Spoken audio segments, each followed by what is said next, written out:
New Zealand's beginning to age. After 150 years, we've reached the age of... The next 20 years will double the congestion. Rubbish is mounting up now for the future.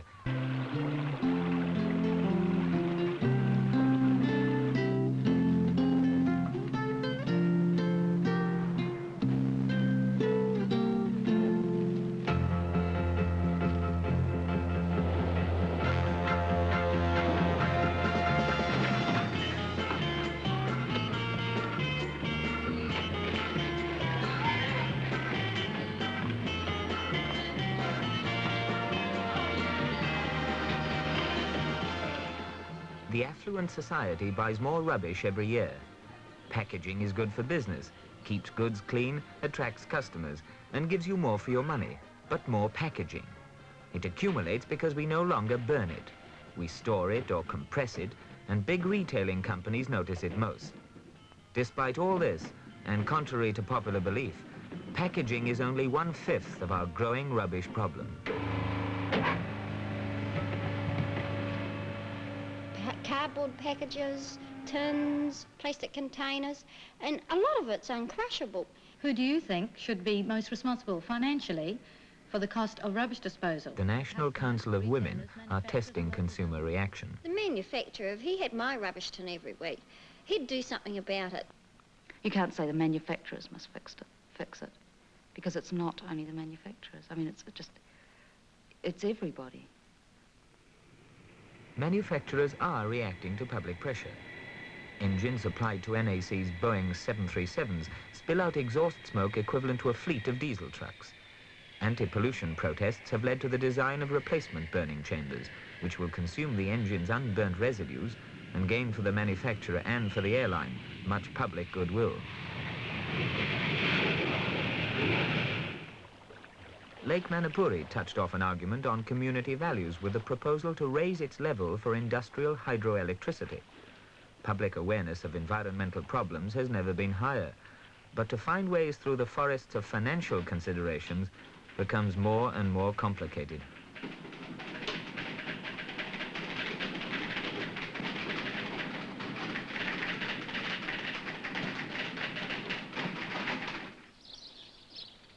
The man in the street, or on the way to the street, sees only the volume of extra rubbish.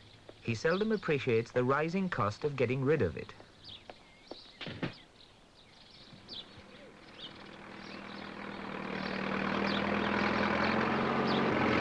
Suitable land for tips close to cities and towns is becoming too expensive, and outlying dumps raise transport costs.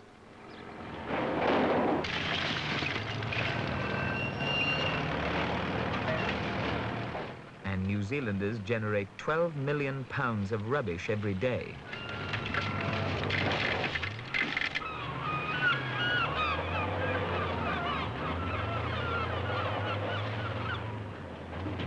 In the last 10 years, household waste has doubled, trade waste trebled, and so have costs. As our cities rebuild, disposal of demolition material becomes a minor industry.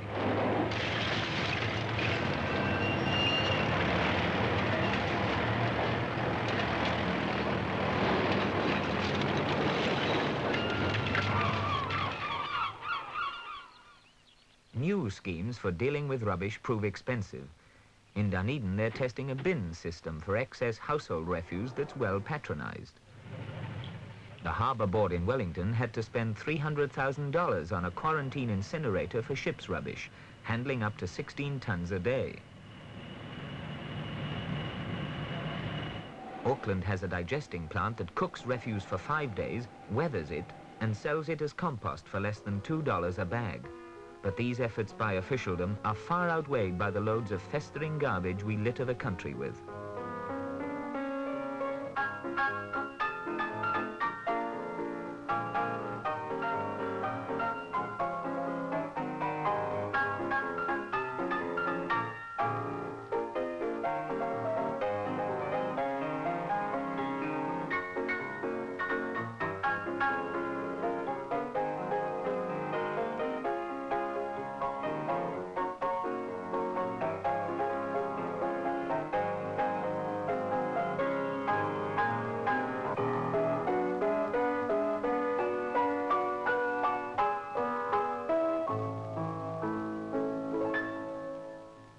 seeing the litter in the cities and finding it again when you get out into the countries, I think this is just the ultimate end. Some people wouldn't dream of leaving litter around. And probably these are the people who've been trained from a very early age and whose parents have thought the same. I do care, and I keep my house tidy, clean, and people who come in respect this, and I feel people should respect other property outside. Yes, I think it's fairly important that people recognise these litter bins and things fairly readily, in the same way as one recognises a post box or a telephone box. Rubbish control is in many hands, including our own. Local bodies frame different bylaws, litter offenders get varying punishments. If we all realised how much of our taxes go to keep the country clean, we'd change our attitude.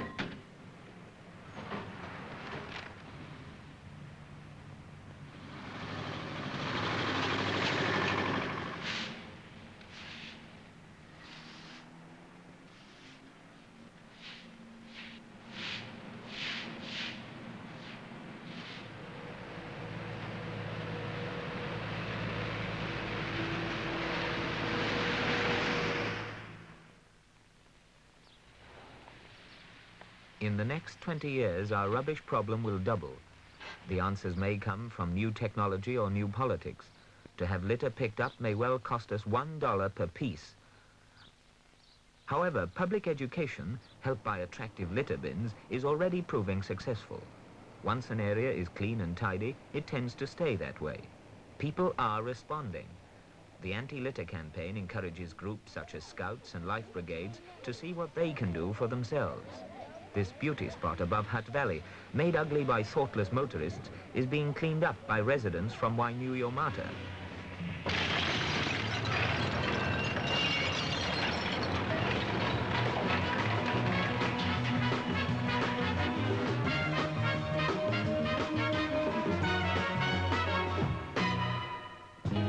Beautiful New Zealand.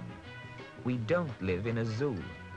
Ultimately, keeping New Zealand clean and beautiful by solving the growing rubbish problem is in everybody's hands.